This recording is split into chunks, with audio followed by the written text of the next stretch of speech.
Welcome to the Rick Helps Real Estate Show, trying to make sense of this crazy Arizona market. And today we're going to discuss if your home is listed, we're getting close to decision time. If it's been listed and it's kind of sitting there and you haven't had a lot of activity, chances are every morning you get up and you look and you shake your head and go, man, this agent is terrible. I haven't had one showing this week. Well, I'm going to share you some numbers with you and show you why that's happening and what you should be looking at going forward, and also talk about any buying opportunities or what your strategy should be if you're looking at home. Because remember, nobody rings a bell at the top, nobody rings a bell at the bottom. It just is what it is. And right now our interest rates are stuck. They're stuck at 7.05. I thought we would start to see some volatility as the implementation of some tariffs came in, but as we saw yesterday, that was a one-day event. I'm going to put a tariff out there on you, and then in less than 24 hours, oh, well, maybe not. So the market didn't react. But here's what we are seeing. Our active listings are going up, but you can see that they're actually the momentum of new listings starting to slow just a little bit. And I'm seeing that in my 7-day moving average, where the number of new listings going up has kind of started to teeter just a hair. So I think we have peaked when it comes to an aggressive jump in new listings, because you look here, we're at 20,061, 20,933, and we went from 21,704 up to 22,169. So it's a tiny number, but I'm seeing that our sales that I thought were really going to stay at about 2,700 a week actually went up to 3,000. Those have also leveled off. Not any indication that they're coming up. They're just right here now. So we went up to 3,000, staying put. So what does that mean? Well, it's the difference between the number of listings that are out there and the number of contracts that are written, which gives us our month's supply, days of supply, etc. And it is resulting in some price changes. And you can see our price changes are higher than they have been since 2023 back over here. And they weren't even this high back here.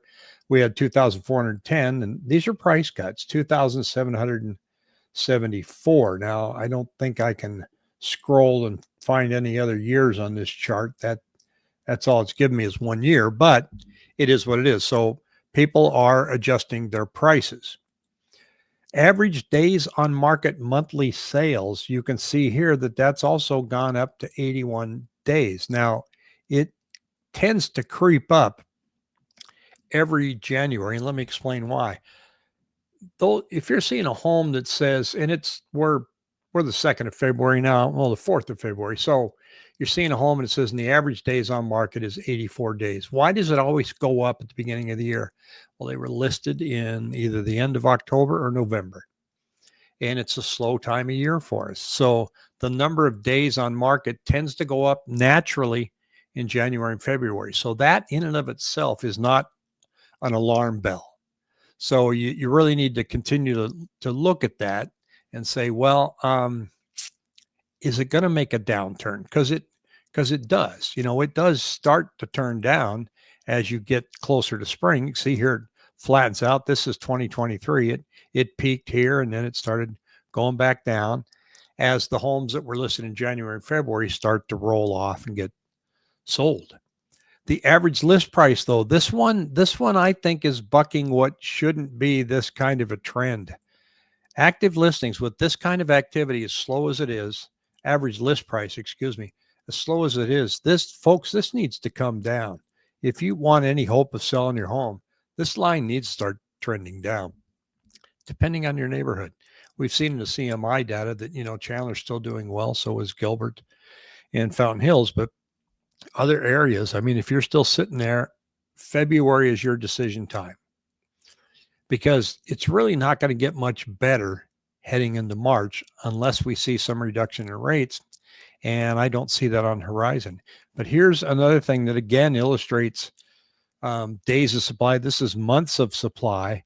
And boy, we have not been that high in a long, long time.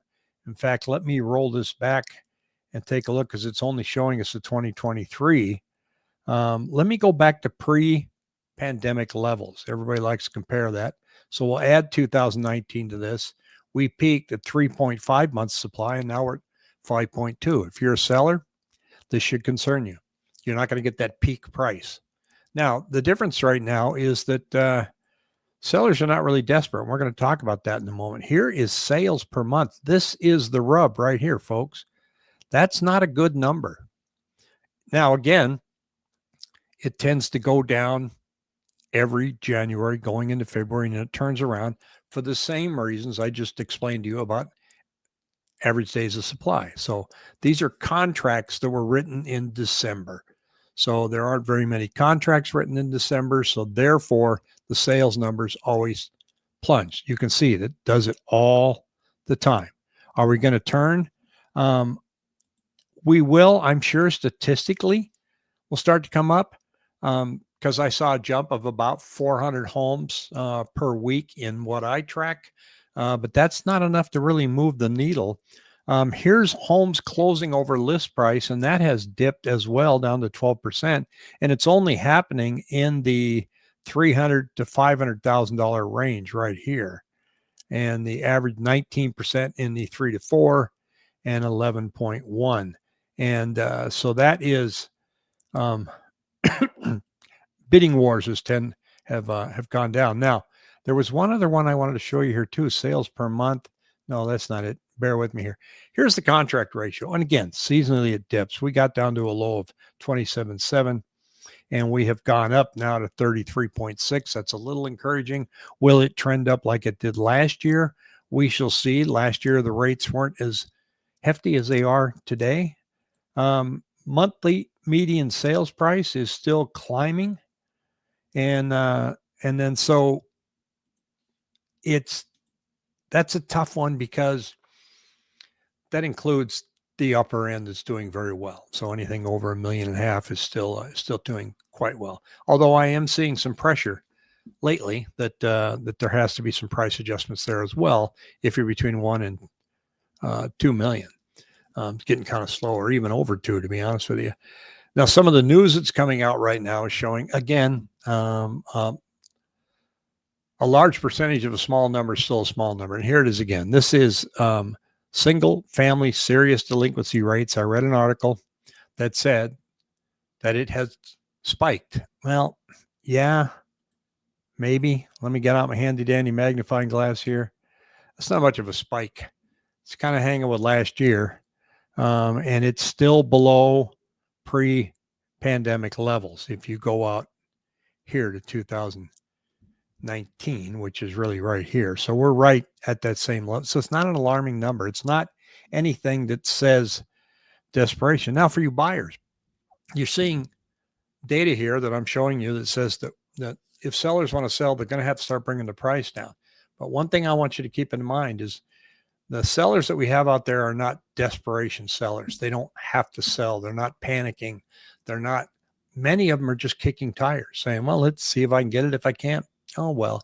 I think we'll see a lot of expireds at the end of March. I think people went out, listed their homes for 90 days and said, let's give it the old college try. If it doesn't work, take it off. And you can hold me to that. The end of March, I think you're going to see that number go from an average about 600 to 700, probably to 1,200, if not higher, of listings that expire. That's going to say a lot about the current state of the market. That's going to tell you that the sellers that were out there were just giving it the old college try. What does that mean for you? Well, lowball offers are not going to get a lot of attention. The sellers are not in that type of situation. Their mortgage hasn't reset. They're not behind on their mortgage. As far as job losses, there aren't any huge job losses that are forcing people to have to sell their home. There's a few isolated ones. There always is. So if you're a buyer thinking that these numbers are going to be the catalyst to say, oh, they're going to accept my lowball offer right now, I would say probably not. And we're seeing that. We're not seeing a lot of lowball offers being accepted. Now, that doesn't mean that you don't go in and say, hey, let's see if we can get this. Be reasonable. I'm reading a lot too, where a lot of sellers are just rejecting lowball offers, and some of them are predicated on the fact that the real estate agent says, well, I'm sending you this offer, and this is this is as high as my buyer's going to go. So in that case, sellers go, not interested, thanks, and they're rejecting it. Usually, I like to look at a low ball offer as an invitation to negotiate, but in this case, a lot of sellers are going, you know what? If I can't get that price, I guess I'll just take it off the market. And so that's the market that we're in now. As far as interest rates, I don't know. I have no idea, except that we are in a pause. The bond market's really trying to figure out what's going on with this new administration, trying to get some footing. And it's going to be a while before they really see what's going to transpire. And so everything is lined up to stay right where we're at right now, which is lower volume, higher listing count, and interest rates that are stand put. If that's the case, then it looks like we're going to see lower prices going into the end of the first quarter. How low? Not sure. I did see an article the other day talking about top 5 markets where real estate is plunging. And I think Zillow had us still up 2%. Again, you look at the headline, you got to go in and look at the numbers, what they're saying, because you look and go, oh my gosh, Phoenix is on this list. And I look and go, up 2%? Is that plunging? I don't think that's plunging. So it's going to be interesting to watch. So look, if you have any questions, shoot me an email, rick@rickhelps.com. And have you signed up for my weekly newsletter yet? That link is in the description below. Have a great day. Take care.